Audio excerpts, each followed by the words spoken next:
Hello मेरे प्यारे बच्चों, हम यहाँ पर क्लास 11th फिजिक्स का बहुत इंपॉर्टेंट चैप्टर देख रहे हैं जो कि है काइनेटिक थ्योरी ऑफ गैसेस। अगर हम थर्मोडायनामिक्स की बात करें, मतलब कि अगर किसी गैसीय सिस्टम को हीट देते हैं तो वो कैसे उसको यूटिलाइज करता है, कैसे अलग अलग स्टेट होगा, कैसे अलग अलग वेरिएबल होंगे, कैसे अलग अलग प्रोसेस होंगे, उन सबको समझने के लिए हम अलग अलग कॉन्सेप्ट की बात करते हैं और उनका स्टार्टिंग जो होता है वो काइनेटिक थ्योरी ऑफ गैसेस से ही होता है।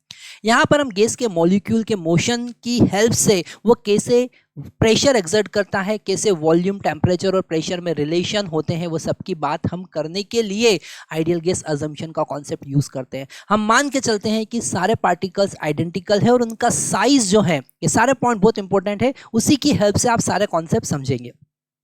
सारे पार्टिकल आइडेंटिकल होते हैं और उनका size as compare to the container volume, container का जो वॉल्यूम है उसके कंपैरिजन में पार्टिकल का साइज हम नेग्लिजिबल कंसीडर करते हैं। वहाँ पर हम सारे न्यूटन्स के लॉ अप्लाई करते हैं दो मॉलिक्यूल के बीच में, और वॉल और मॉलिक्यूल के बीच का कोई इंट्रैक्शन फोर्स कंसीडर नहीं करते हैं।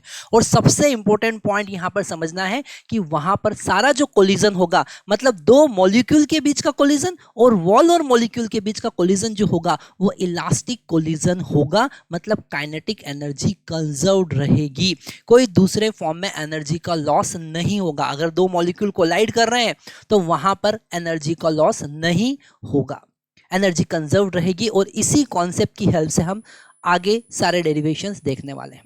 यहाँ पर आज हम जो बात करेंगे वो कुछ अलग अलग टाइप की स्पीड की बात करेंगे।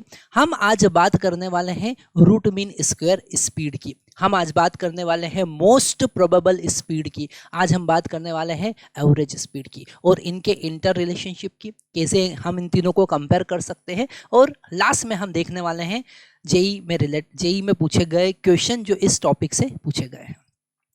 तो हम सबसे पहले बात करते हैं रूट मीन स्क्वायर स्पीड की, और उसके डेफिनेशन हमारी स्क्रीन पे लिखा हुआ है कि अगर हम रूट मीन स्क्वायर स्पीड की बात करें तो आपको क्या करना है, आपको सबसे पहले स्क्वायर करना है। ठीक है, हमें क्या करना है, सबसे पहले स्क्वायर करना है, तो स्क्वायर, फिर उसका हमको मीन लेना है, मीन, फिर उसका रूट लेना है। ओके, तो उसे हम कहेंगे रूट मीन स्क्वायर वैल्यू। अच्छा, यहाँ पर थोड़ा सा कॉन्सेप्ट देखिए कि कैसे हम इसको समझेंगे। तो सबसे पहले जैसे अगर हमने एक कंटेनर लिया, ठीक है, हमने एक कंटेनर लिया, ये कंटेनर हमने ले लिया, ठीक है, और इस कंटेनर में बहुत सारे मॉलिक्यूल्स या पार्टिकल्स, जिसे हम एटम भी कंसिडर कर सकते हैं, जो भी जिस टाइप का वो गैस होगा वो। ओके, तो यहाँ पर n number of total particles present है, वो तो मॉलिक्यूल्स हो सकते हैं, एटम हो सकते हैं, n number of particles total present है। और यहाँ पर जो फर्स्ट पार्टिकल है उसका वेलोसिटी हमने v1 कंसिडर किया, दूसरा पार्टिकल है उसका वेलोसिटी हमने v2 कंसिडर किया, तीसरा पार्टिकल जो उसका वेलोसिटी हमने v3 कंसिडर किया। अब हमने इसका square root mean square speed कैसे फाइंड किया, हम यहाँ पर लिखेंगे VRMS root mean square speed is equal to पहले का स्क्वायर प्लस दूसरे का स्क्वायर प्लस तीसरे का स्क्वायर। एडिशन हम क्यों कर रहे हैं, क्योंकि हमको उसका मीन निकालना है, और मीन का मतलब क्या होता है, सबको ऐड करो और टोटल नंबर ऑफ क्वांटिटी से डिवाइड करो, तो ये मीन निकल गया। मतलब सबसे पहले स्क्वायर, फिर मीन, उसके बाद में इसका रूट ले लो, इसके बाद में इसका क्या कर दो, रूट ले लो। तो इसे हम कहेंगे रूट मीन स्क्वायर स्पीड, क्या कहेंगे, root mean square speed.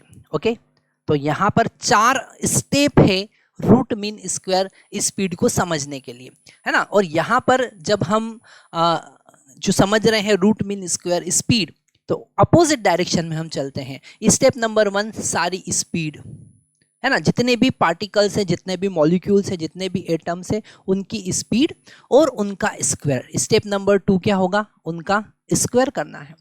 Step number 3 क्या होगा, फिर उसका मीन निकालना है। और स्टेप नंबर 4 क्या होगा, उसका रूट निकालना है। तो हम यहाँ पर कहते हैं रूट मीन स्क्वायर स्पीड पर चलते हैं उल्टा। सबसे पहले हमको सारी स्पीड देखना है, उसके बाद उसका स्क्वायर करना, उसके बाद मीन निकालना, उसके बाद रूट निकालना है। तो हमको मिलेगा क्या, RMS स्पीड। क्या मिलेगा, RMS स्पीड। अब ये हम क्यों फाइंड करते हैं, क्यों हम RMS स्पीड की बात करें, क्यों हम ऐसा करें कि सबका जो स्पीड है, जो स्पीड का वैल्यू है, उसका स्क्वायर करना है, फिर उसका मीन निकालना है, फिर रूट निकालना है, क्यों हम RMS स्पीड की बात करते हैं। ठीक है, क्योंकि इसकी हेल्प से हमको एनर्जी का पता चलता है। क्यों, वो भी हम यहाँ पर देखते हैं, पर सबसे पहले हमने इसका डेफिनेशन देखा। पर यहाँ पर उल्टी डायरेक्शन में चलना हमको, पहले स्पीड लो, फिर उसको स्क्वायर करो, फिर उसका मीन निकालो, फिर रूट निकालो। पर अगर आप हिंदी मीडियम में इसी चीज को पढ़ते हैं तो इसे हम कहते हैं वर्ग माध्य मूल। वर्ग का मतलब स्क्वायर, माध्य का मतलब मीन, और स्क्वायर रूट का मतलब वर्ग माध्य मूल, मूल का मतलब रूट। तो वहां पर सही चलता है, पर यहाँ पर हमको ऑपोजिट डायरेक्शन में समझना है।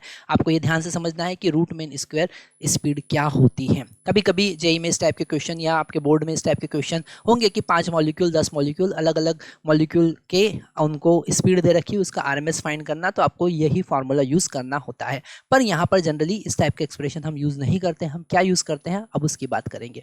सबसे पहले हमने क्या देखा, हमने यहाँ पर देखा रूट मीन स्क्वायर स्पीड क्यों कहते हैं। ठीक है, क्या करना होता है उसमें एक्चुअल में, कैसे हम पहले स्क्वायर करेंगे, मीन निकालेंगे, फिर रूट निकालेंगे, ये हमने देखा। अब हम यहाँ पर बात करते हैं, अगर ये कंटेनर है और उसमें n number of particle present है और सबका स्पीड, क्योंकि यहाँ पर रैंडम मोशन है, हम ना तो उसकी डायरेक्शन का पता कर सकते, ना स्पीड की वैल्यू का पता कर सकते, फिर हम उसकी हेल्प से प्रेशर, इसकी हेल्प से टेम्परेचर और वॉल्यूम का इंटर रिलेशनशिप कैसे फाइंड करेंगे, वो अब हम देखने वाले हैं। हमने लास्ट लेक्चर में देखा कि अगर आपको टोटल काइनेटिक एनर्जी की बात करना है, हमने लास्ट लेक्चर में क्या देखा, अगर टोटल काइनेटिक एनर्जी की हम बात करें तो टोटल काइनेटिक एनर्जी क्या होगा, टोटल काइनेटिक एनर्जी क्या होगा, पहले पार्टिकल का काइनेटिक एनर्जी हाफ m1 नहीं, क्योंकि आइडेंटिकल है तो मास सबका इक्वल है, तो हम m कंसिडर करेंगे। मास सबका क्या है, इक्वल है ना, क्योंकि अजम्पशन में क्या लिया था कि आइडेंटिकल है, सारे पार्टिकल क्या है, आइडेंटिकल है, तो हमने m सबका सेम ले लिया। तो पर वेलोसिटी अलग अलग होगी, तो यहाँ पर v1 square plus 1/2 m v2 square, है ना। ऐसे n नंबर ऑफ पार्टिकल हमारे पास प्रेजेंट है, तो 1/2 m vn स्क्वायर। ध्यान रखना यहाँ पर स्मॉल n और कैपिटल n अलग अलग चीज है। ठीक है, अगर आप लिखने में n को स्मॉल n लिख देते हैं तो वो गलत है, क्योंकि वहाँ n स्मॉल n को हम नंबर ऑफ मोल की number of mole small n की हेल्प से हम रिप्रेजेंट करते हैं। Capital n total number of molecules है, कैपिटल n क्या है, total number of particles, total number of particles. Okay, तो ये थोड़ा सा हमको नोटेशन याद रखना है। अब हमने यहाँ पर जो काइनेटिक एनर्जी देखी थी, यहाँ पर हम ट्रांसलेटरी मोशन की बात कर रहे हैं, है ना। हम यहाँ पर रोटेशनल मोशन की बात नहीं कर रहे, हम वाइब्रेशनल मोड की बात नहीं कर रहे, हम केवल और केवल अभी ट्रांसलेटरी मोशन की बात कर रहे हैं। और ट्रांसलेटरी मोशन के कारण जो टोटल एनर्जी हमने देखी थी, जिसमें हम आइडियल गैस अजम्पशन यूज कर रहे हैं, मतलब किसी टाइप का एनर्जी का लॉस नहीं हो रहा है, ना तो हीट के फॉर्म में एनर्जी का लॉस हो रहा है, ना ही उनका कोलिजन के कारण एनर्जी का लॉस हो रहा है। तो यहाँ पर kinetic energy, translatory kinetic energy को हमने लिखा था 3/2 nRT। जो मैं कॉन्सेप्ट बता रहा हूँ बड़े इंपॉर्टेंट है, जो ध्यान से समझना है आपको, है ना। लास्ट लेक्चर में हमने ये डिराइव किया है, एक बार आप जरूर लास्ट वाला वीडियो देखिएगा तो यह कॉन्सेप्ट आपको समझ में आएगा। फिर हम यहाँ पर 1/2 m कॉमन ले लेते हैं। ओके, और यहाँ पर हमको मिला क्या, v1 square plus v2 square plus vn square, है ना। सारी स्पीड का स्क्वायर का एडिशन हमको मिला, और इसका मीन निकालने के लिए हम क्या करेंगे, इसको n से डिवाइड करेंगे और n से मल्टीप्लाई करेंगे। और इस टर्म को हम क्या लिख सकते हैं, हम यहाँ पे कलर चेंज कर लेते हैं तो आपको और अच्छे से समझ में आएगा।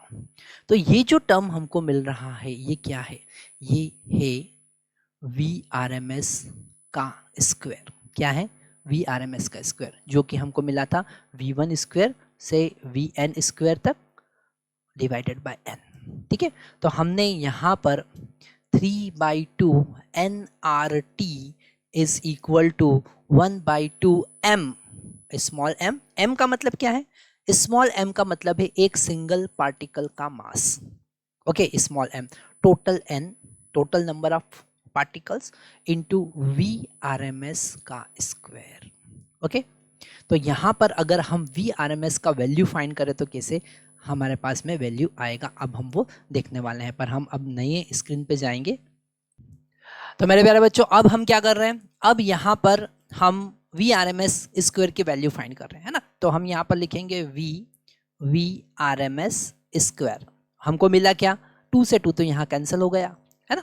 हमको मिला 3 nRT divided by small m into capital N। अब इसे थोड़ा सा हम चेंज करेंगे। ये स्मॉल n क्या है? स्मॉल n है नंबर ऑफ मोल्स, और इसे हम लिखते हैं total number of particle divided by Avogadro number Na। यहाँ पर पुट कर देंगे तो VRMS स्क्वायर हमको मिला 3 capital N divided by Na into R into T divided by M into capital N, और कैपिटल N से कैपिटल N यहाँ पर कैंसिल हो जाएगा, है ना। ये सारे नोटेशन बड़े इंपॉर्टेंट है जो आपको केयरफुली नोट डाउन करना है। कैपिटल N का मतलब क्या है, स्मॉल n का मतलब क्या है, और Na का मतलब क्या है, सारी चीजें आपको स्पेशली अलग से नोट डाउन करना है। तो अब हमको मिला क्या? हमको मिला 3RT divided by small m into Na। Okay, small m into Na ये हमको देगा मॉलिक्यूलर मास m0। ये क्या है? Molecular mass. मॉलिक्यूलर मास, अगर मॉलिक्यूलर या मोलर मास की हम बात करें तो क्या होता है? मोलर मास या मॉलिक्यूलर मास क्या होता है? एक मोल एटम या एक मोल मॉलिक्यूल या एक मोल पार्टिकल्स का मास, वो होता है मॉलिक्यूलर मास। ओके, तो यहाँ पर ये मिला हमको मॉलिक्यूलर मास, तो इसको हमारे पास में VRMS का फॉर्मूला अब आया √3RT डिवाइडेड बाय m0। तो ये जो फार्मूला हमको मिला है बड़ा इंपॉर्टेंट फार्मूला है, और आप देखेंगे जब PYQs सॉल्व करने जाएंगे, आप जेई की बात करें, आप नीट की बात करें, मेंस की बात करें, एडवांस की बात करें, जब आप न्यूमेरिकल सॉल्व करने जाएंगे तो इस फार्मूले पे बेस्ड सबसे ज़्यादा क्वेश्चन KTG से आते हैं। क्या फार्मूला मिला हमको? RMS स्पीड का फार्मूला मिला √3RT डिवाइडेड बाय m0। ठीक है, ये क्यों हमने फाइंड किया वो हम समझे, क्योंकि इसकी हेल्प से हमको टोटल एनर्जी का पता चल जाएगा। ओके, तो हमने ये सबसे पहले RMS स्पीड के बारे में समझा और उसका फार्मूला यहाँ पर डिराइव किया। अच्छा, इस फार्मूले को हम एक और तरीके से लिख सकते हैं जो हमने यही लिखा है। ये R डिवाइडेड बाय Na क्या होता है, हमने वीडियो में देखा था, लास्ट वीडियो में। हम यहाँ से थोड़ा सा नेक्स्ट फॉर्म में देख रहे हैं, ये फॉर्म नंबर 1 था, तो इसलिए हम यहाँ पर कलर चेंज कर लेते हैं। ठीक है, ये हमारा फर्स्ट फॉर्म था। ठीक है, ये फर्स्ट फार्मूला हमारे पास में VRMS का आया। अब हम सेकंड फार्मूला देख रहे हैं। ठीक है, सेकंड फॉर्म हम देख रहे हैं। ठीक है, वो होगा VRMS इज इक्वल टू, यहां पर ये जो R बाय Na है, R बाय Na जो था इसको हम बोल्ट्जमैन कांस्टेंट K लिख सकते हैं, जिसका वैल्यू होता है 1.38 इंटू 10⁻23 जूल पर केल्विन, और R जो होता है उसका वैल्यू 8.31 जूल पर मोल पर केल्विन होता है। दोनों में डिफरेंस है, यूनिट में डिफरेंस है। तो K का वैल्यू, इसको हम K लिख सकते हैं, मतलब हमारे पास में NKT divided by small m, ये फॉर्मूला आया। मैक्सिमम टाइम बहुत सारे स्टूडेंट इस चीज से कंफ्यूज हो जाते हैं कि क्यों हम K बाय m यूज करते हैं, क्यों R by m not use करते हैं। कब? जब एक सिंगल मॉलिक्यूल की बात करें, एक सिंगल मॉलिक्यूल का मास आपको गिवन है न्यूमेरिकल में, एक सिंगल मॉलिक्यूल, ध्यान से समझना है, एक मोल मॉलिक्यूल और एक सिंगल मॉलिक्यूल में डिफरेंस है। एक मोल मतलब एवोगेड्रो नंबर के बराबर। ठीक है, तो यहां पर एक सिंगल मॉलिक्यूल की अगर हम बात करते हैं तो हमारे पास में 3kT बाय m फार्मूला हम यूज करेंगे। ये जो स्मॉल m है ये है मास ऑफ सिंगल, हम यहाँ पर पार्टिकल लिखेंगे, पार्टिकल। ओके, क्योंकि वो एटम भी हो सकता है, वो न्यूक्लियर वो मॉलिक्यूल भी हो सकता है। ठीक है, तो यहाँ पर mass of single molecule, single particle या एटम की बात हम करेंगे तो हमको ये वाला फार्मूला यूज करना है। ठीक है, इसी के साथ एक और फॉर्म, थर्ड फॉर्म हम यहाँ पर यूज करेंगे। तो फिर से हम कलर चेंज कर लेते हैं। थर्ड फॉर्म हम यहाँ पर यूज कर रहे हैं। अब थर्ड फॉर्म में क्या होगा, हम यहाँ पर आइडियल गैस का यूज करेंगे। PV is equal to nRT हमारे पास में होता है, या फिर P/D।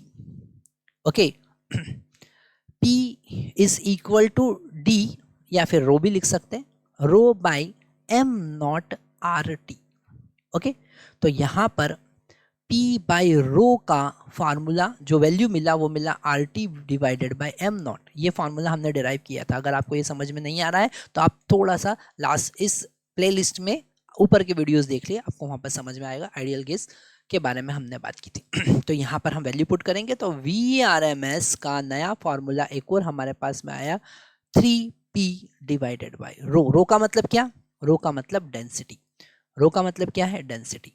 ठीक है, डेंसिटी ऑफ गैस जो kg पर मीटर क्यूब में हम मेजर करते हैं।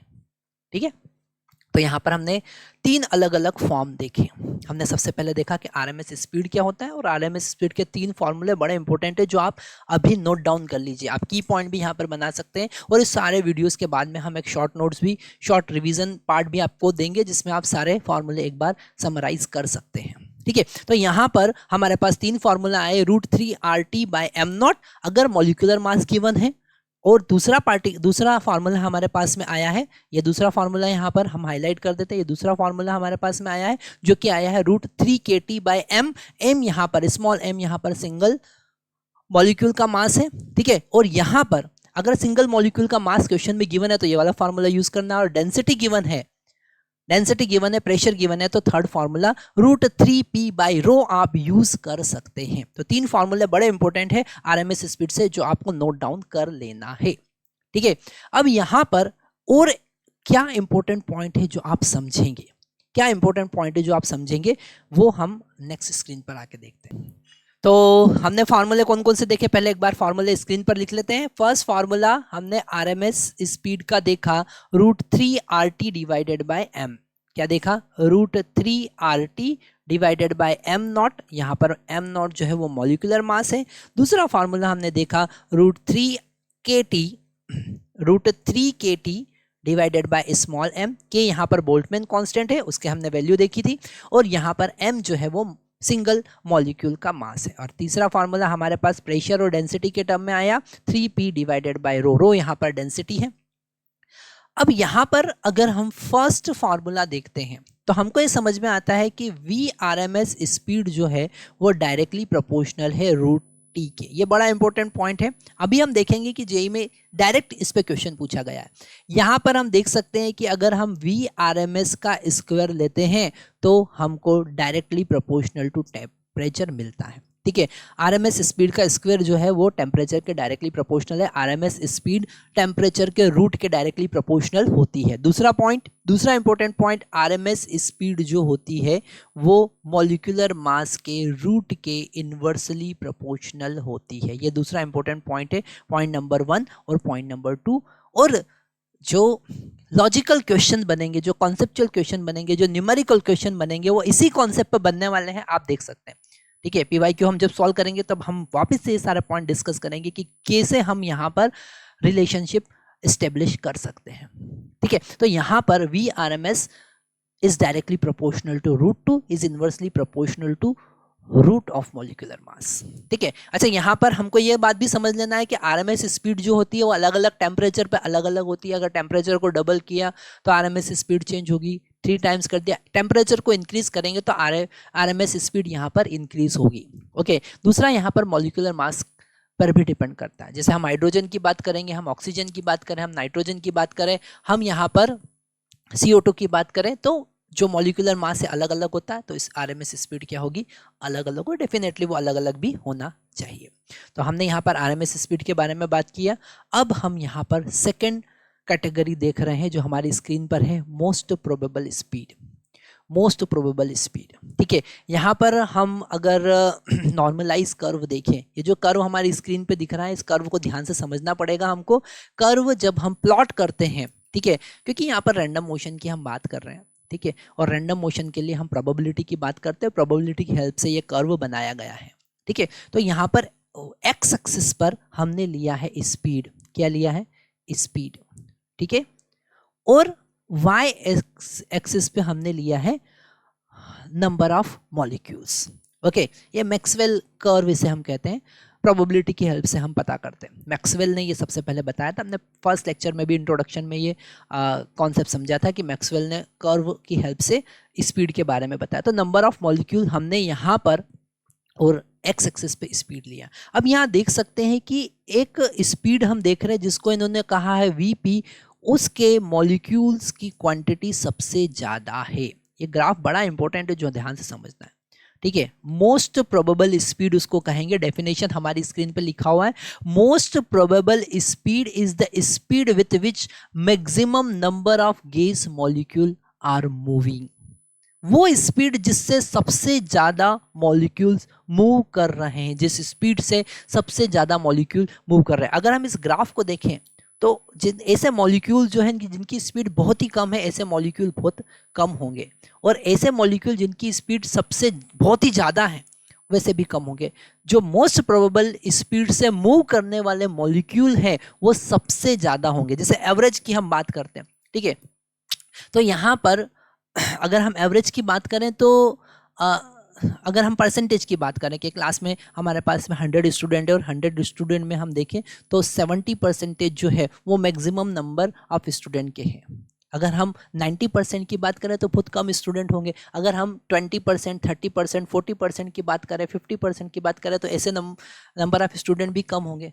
पर जो 70% वाले हैं इसको हम कहेंगे most probable marks, most probable percentage of student, जिससे वो परसेंटेज जो मैक्सिमम नंबर ऑफ स्टूडेंट के हैं। ऐसे ही यहाँ पर वो वेलोसिटी, वो स्पीड जो मैक्सिमम नंबर ऑफ मॉलिक्यूल्स की है उसे हम कहेंगे मोस्ट प्रोबेबल स्पीड। बड़ा इंपॉर्टेंट कॉन्सेप्ट है, ठीक है। अच्छा, यहाँ पर तीनों का ग्राफ दे रखा है। एवरेज स्पीड की हम बात करेंगे और आरएमएस स्पीड की बात करेंगे। इस ग्राफ से आप समझ सकते हैं, ठीक है मेरे प्यारे बच्चों, ये न्यूमेरिकल, ये क्वेश्चन, ये कॉन्सेप्ट डायरेक्ट जेईई में पूछे जाते हैं। जो मैं आपसे यहाँ पर डिस्कस कर रहा हूँ कि जो आरएमएस स्पीड होती है वो सबसे कम है, ठीक है। आरएमएस स्पीड जो है वो आरएमएस स्पीड का वैल्यू सबसे ज्यादा है। आरएमएस स्पीड का वैल्यू, यहाँ पर एक्स एक्सिस पे हम वीआरएमएस की बात कर रहे हैं, आरएमएस स्पीड का वैल्यू सबसे ज्यादा है पर उससे सबसे कम नंबर ऑफ मॉलिक्यूल मूव करते हैं, उस स्पीड से सबसे कम नंबर ऑफ मॉलिक्यूल मूव करते हैं। एवरेज स्पीड की बात करें तो वो थोड़ा सा कम होता है आरएमएस से, पर उससे थोड़े से ज़्यादा मॉलिक्यूल मूव करते हैं। पर मोस्ट प्रोबेबल स्पीड है सबसे कम, उसकी वैल्यू सबसे कम होती है। तीनों में कंपैरिजन देखें पर वो सबसे ज़्यादा मॉलिक्यूल्स उस स्पीड से मूव करते हैं। तो ये पॉइंट जो है बड़ा इंपॉर्टेंट है, जो कंपैरिजन हम देख रहे हैं, ठीक है। ये ग्राफ हमको पूरा कंपैरेटिव एनालिसिस देता है। इस ग्राफ को मेरे प्यारे बच्चों जरूर नोट डाउन कीजिए और जरूर उसको समझिए कि ये ग्राफ क्या बता रहा है, ठीक है। एक्स एक्सिस पे स्पीड बता रहा है, ठीक है। तो स्पीड सबसे ज्यादा जो है वो है वीआरएमएस स्पीड, और उससे सबसे कम नंबर ऑफ मॉलिक्यूल मूव कर रहे हैं अगर हम तीनों का कंपैरिजन देखें तो, ठीक है। और वीपी जो है that is most probable speed, जो है सबसे कम, उसका वैल्यू सबसे कम है पर उससे सबसे ज्यादा नंबर ऑफ मॉलिक्यूल मूव कर रहे हैं।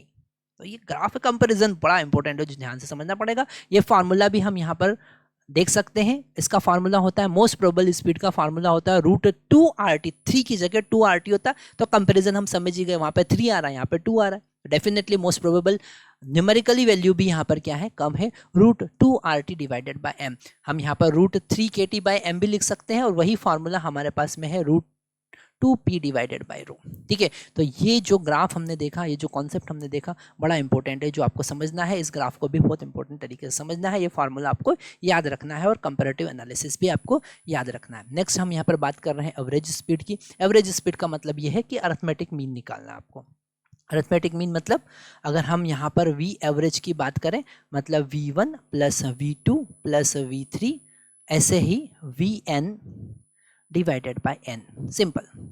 और उसका फार्मूला हमारे पास में आता है √8RT डिवाइडेड बाय πm। यहाँ पर ये फार्मूला भी आप जरूर याद कर लीजिए, क्योंकि इससे रिलेटेड डायरेक्ट क्वेश्चन एग्जाम में आते हैं। √8RT डिवाइडेड बाय πm, दूसरा हम लिख सकते हैं √8KT डिवाइडेड बाय πm, या फिर तीसरा फार्मूला भी हम यहाँ पर लिख सकते हैं जो कि है √8p डिवाइडेड बाय πρ। ये वाला फार्मूला भी यूज कर ही सकते हैं, ठीक है। और यहाँ पर रिलेशन का डिस्कशन हम पहले ही कर चुके हैं। रिलेशन में मोस्ट प्रोबेबल स्पीड का वैल्यू सबसे कम होता है, उसके ऊपर होता है एवरेज स्पीड का, और सबसे ज्यादा वैल्यू होता है वीआरएमएस का। पर यहाँ पर नंबर ऑफ मॉलिक्यूल की बात करें तो उल्टा है। अगर ऐसे मॉलिक्यूल जो आरएमएस स्पीड से चल रहे हैं, ऐसे मॉलिक्यूल जो एवरेज स्पीड से चल रहे हैं, ऐसे मॉलिक्यूल जो मोस्ट प्रोबेबल स्पीड से चल रहे हैं, तो उल्टी डायरेक्शन में हमको मूव करना पड़ेगा। मोस्ट प्रोबेबल स्पीड का मतलब ही होता है ऐसी स्पीड जिससे maximum number of molecule move कर रहे हैं। तो हमने यहाँ पर अलग अलग टाइप की स्पीड देखी। अब हम कुछ PYQs की बात करते हैं, हम देखते हैं कि कैसे न्यूमेरिकल एग्जाम में आते हैं। तो फर्स्ट क्वेश्चन 2025 में पूछा गया क्वेश्चन हमारी स्क्रीन पर है। क्वेश्चन में गिवन है the molecule the helium and argon are put in a flask at temperature 300 kelvin, the ratio of average kinetic energy of helium and organ.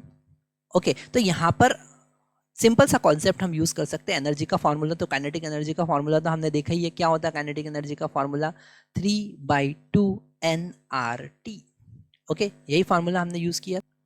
तो यहाँ पर हमको समझना है कि काइनेटिक एनर्जी जो है वो किस पर डिपेंड करती है, वो डिपेंड करती है टेम्परेचर, और टेम्परेचर दोनों का इक्वल है, ठीक है। और यहाँ पर अगर हम देखेंगे पर मॉलिक्यूल काइनेटिक एनर्जी एवरेज, तो ये वाला फार्मूला यूज नहीं करना है। काइनेटिक एनर्जी का एवरेज का फार्मूला क्या होता है, हमारे पास एवरेज फार्मूला होता है, अगर एक सिंगल मॉलिक्यूल का काइनेटिक एनर्जी फाइंड करना है तो वो होता है kinetic energy of single molecule is equal to 3/2 kT, ठीक है। यहाँ पर K का मतलब क्या है, बोल्ट्जमैन कांस्टेंट, जो टेम्परेचर पर डिपेंड करती है। किसी भी गैस के मॉलिक्यूल का अगर इक्वल टेम्परेचर पे आप देखेंगे तो काइनेटिक एनर्जी इक्वल होगा। तो यहाँ पर हमारे पास ऑप्शन आएगा फोर्थ ऑप्शन डी, है ना। तो ये भी एक इंपॉर्टेंट पॉइंट है जो हमने आज समझा। नेक्स्ट हम बात कर रहे हैं नेक्स्ट क्वेश्चन हमारी स्क्रीन पर है। JEE मेंस 2025 जनवरी में पूछा गया question, for a particular ideal gas which of the following graph represent the variation of mean square velocity, okay, mean square velocity और टेम्परेचर के बीच। तो मीन स्क्वायर मतलब सबका स्क्वायर करके मीन लेना है, मतलब RMS का square is directly proportional to temperature. कौन सा ग्राफ करेक्ट होगा, डेफिनेटली थर्ड वाला ग्राफ करेक्ट होगा, क्योंकि यहाँ पर डायरेक्टली प्रोपोर्शनल का है तो हमारा ग्राफ जो बनेगा स्ट्रेट लाइन बनेगा, ठीक है। यहाँ पर ध्यान से समझना, उन्होंने VRMS नहीं कहा है, उन्होंने RMS स्पीड नहीं कहा है, उन्होंने मीन स्क्वायर स्पीड कहा है। तो मीन स्क्वायर की जब हम बात करेंगे तो वहां पर स्क्वायर नहीं ले रहे हैं, सॉरी रूट नहीं ले रहे हैं, यहाँ पर हम बात कर रहे हैं मीन स्क्वायर की। और मीन स्क्वायर का क्या मतलब, मीन स्क्वायर का मतलब हम यहाँ पर रूट नहीं ले रहे हैं, मतलब VRMS के स्क्वायर इसकी is directly proportional temperature. Graph कौन सा होगा, यहाँ पर ग्राफ हमारा आंसर जो होगा वो थर्ड करेक्ट आंसर होगा। तो हम ये पहले भी डिस्कस कर चुके हैं कि आपके पास में इससे रिलेटेड क्वेश्चन डायरेक्टली आपके एग्जाम में आते हैं। नेक्स्ट क्वेश्चन हमारी स्क्रीन पर, the ratio of vapour density of two gases at the same temperature is 4/25 the ratio of RMS। तो यहाँ पर हम कौन सा फार्मूला यूज़ करेंगे, डेफिनेटली हम फार्मूला यूज़ करने वाला है डेंसिटी वाला। तो हम यहाँ पर फार्मूला यूज़ करते हैं, फार्मूला हम यूज़ करते हैं 3RT sorry VRMS is equal to root 3P divided by rho, okay, मतलब V1/V2 is equal to root rho two divided by rho one, और यहाँ पर रो1/रो2 का वैल्यू हमारे पास गिवन है 4/25। तो यहाँ पर हमारे पास फॉर्मूला बनेगा √25 डिवाइडेड बाई 4, तो हमारे पास आंसर होगा 5/2, है ना। थर्ड ऑप्शन यहाँ पर करेक्ट ऑप्शन होगा। नेक्स्ट हम न्यूमेरिकल देखते हैं। हम देख रहे हैं kinetic energy of translatory molecule is in 50 gram CO2 at 17 degree Celsius, okay. तो अगर हम 17 डिग्री सेल्सियस की बात करें तो टेम्परेचर कितना होगा, T केल्विन में कितना होगा, 290 केल्विन, है ना। कितना होगा, 290 केल्विन। और 290 केल्विन पर अगर हम ट्रांसलेटरी काइनेटिक एनर्जी की बात करें तो हमारे पास फार्मूला क्या होता है, हमारे पास फार्मूला होता है 3/2 nRT। काइनेटिक एनर्जी का फार्मूला होता है 3/2 nRT। अच्छा, यहाँ पर बार बार ये जो वर्ड हम यूज कर रहे हैं translatory kinetic energy, translatory kinetic energy, क्यों, क्योंकि रोटेशनल काइनेटिक एनर्जी भी होती है, वाइब्रेशनल भी होता है, वहाँ हम डिग्री ऑफ फ्रीडम की बात करते हैं। फिर तो नेक्स्ट वीडियो में हम डिग्री ऑफ फ्रीडम की बात करने वाले हैं। तो यहाँ से हमको क्लू मिल रहा है कि नहीं, कुछ ट्रांसलेटरी, रोटेशनल और वाइब्रेशन जैसी बात भी होगी, ठीक है, वो अलग अलग। तो काइनेटिक एनर्जी ट्रांसलेटरी ही हम यहाँ पर यूज कर रहे हैं, रोटेशनल भी हो सकती है, वाइब्रेशन भी हो सकती है, ठीक है। तो वहाँ पर आपके पास में 3/2 nRT और उसी से हम degree of freedom, equi partition energy की बात करेंगे, law of equipartition of energy की बात करने वाले हैं नेक्स्ट वीडियो में। तो यहीं से क्लू हमको मिल रहा है कि ऐसा कुछ होने वाला है आगे। तो ट्रांसलेटिव काइनेटिक एनर्जी का फॉर्मूला, अब यहाँ पर हम CO2 की बात करें तो CO2 का मॉलिक्यूलर मास हमको देखना पड़ेगा कितना होता है। तो क्या आप कमेंट बॉक्स में हमको बताएंगे कि CO2 का मॉलिक्यूलर मास कितना होता है? ठीक है, डेफिनेटली इट इज़ 44। तो n का वैल्यू जो होगा वो होगा given mass 50 divided by molecular mass 44। हम यहाँ वैल्यू पुट कर देंगे 3/2 इंटू 50 डिवाइडेड बाई 44।